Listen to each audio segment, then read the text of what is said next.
Example. You got a boyfriend? Yes, off and on for 10 years. You got a boyfriend? Well, I'm waiting on him to decide what he want to do. You got a boyfriend? Well, he's out of town and he's going to decide if he's going to move to Houston. And if he don't move to Houston, then he'll let me know if uh, it, this is what I don't understand. Why do a woman let a man put her on his time?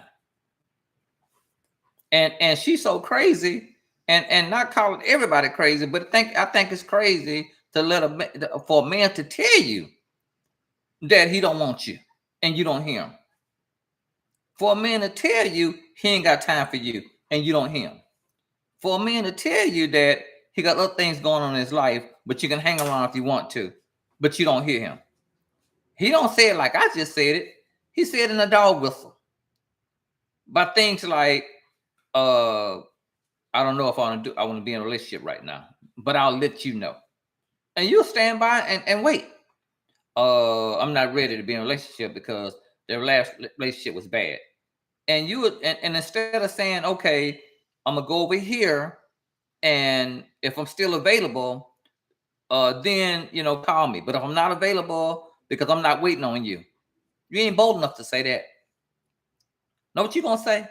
Well, okay, well, whatever you need me, I'll be here for you. If you need somebody to talk to, I'll be here. If you need somebody to put a pillow under your head and a pillow on your legs and rub your back and sing a lullaby and put on some soft music, I'll be here until you get over that. But I'm not going anywhere. I don't understand that.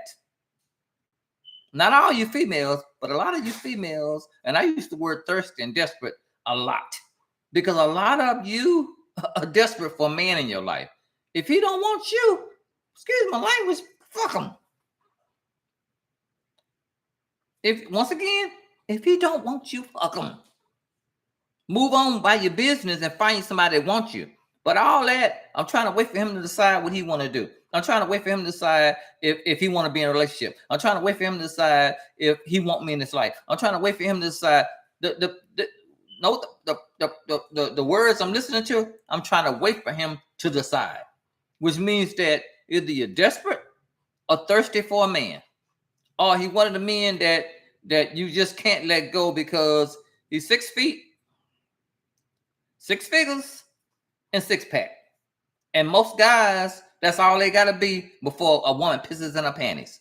Don't know if he's a woman beater, don't know if he's an abuser, don't know if he's a cheater, don't know if he stay with his mama and the top bunk on the bunk bed, don't know nothing about him. All you know is y'all look good together. Stop waiting on men that want you to wait on them. If you tore from the floor, I understand. If don't nobody want you, I understand. If you're desperate for a man, I understand. But if you're a woman, full-figured woman, small woman, slim woman, no matter, just a woman. Don't wait on no dude that got you waiting on him to decide do he want you or not. Because you know what happens on that? That's long-term horror story. Because trust me, if you letting a man know you're going to wait like the puppy, you ever came home from work and drove in the driveway and your dog got out and he laying on the porch? He ain't going nowhere, but he laying on the porch. That's what he's looking at you. Damn. She know I left over there, but she on the porch waiting on me. She ain't going nowhere. Guarantee you, that's a disaster waiting to happen because when he do get you or when you do get him, he gonna cheat on you. He gonna handle you any kind of way. He gonna do you any kind of way because you already showed him you ain't going nowhere.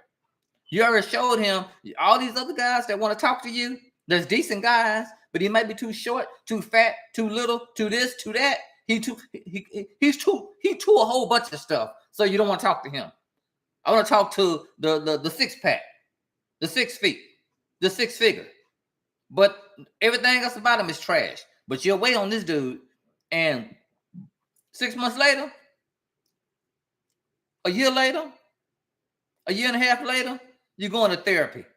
You wondering why, what happened in the relationship. You wondering why, what happened. It was such a good relationship. I don't know what I just can't get over it. And I'm just I can't sleep at night. and I gotta be, and I'm trying to heal. Trying to heal. The dude told you a year ago he didn't want you. When he said he trying to decide if he want to be in a relationship. You're trying to heal. The man already told you that he didn't want you the first time he cheated on you. And then the 13th time he cheated on you, you said, well, maybe he's going through something. Making excuses for a horrible relationship. Too lazy to find a good man. And I'm not even gonna call it lazy. Just ain't trying to find a good man because y'all look good together. It's women and men go places together, look good together. Everybody in the room, one thing they don't have is he got a cape on his back and she got a crown on her head, and they walk in the room together, and everybody, ooh, wow, ooh, they look good together. He's handsome, and they get home, all the way home, not halfway, all the way home, and he get out the car and go in the house and leave her sitting there, so open her own door. What I'm saying, ladies, stop running behind men that want you to run behind them. That's why I always make on my Facebook page, why y'all always say when women complain about men, complain about the ex-husband, complain about the ex-boyfriend, complain about the ex-lover, complain about the guy that they was dating that was married for 15 years and he didn't leave his wife, and I've been with him for 5 years and he promised he would leave his wife. And I can go on and on about the complaints women got about men. So they mad at all men because bad decisions they made. What's my favorite word? You pick them. When you pick bad men, you get bad results. When you pick somebody that's married, you get bad results. When you pick somebody that you have to go through change to be in his life, you get bad results. I've seen women, when I go to sports bars or when I go out dancing, the biggest hoe in the club, he might got 5 women around him, and number 6 will run up and try to squeeze in and be upset because he cheated on her. Really? I don't understand that one.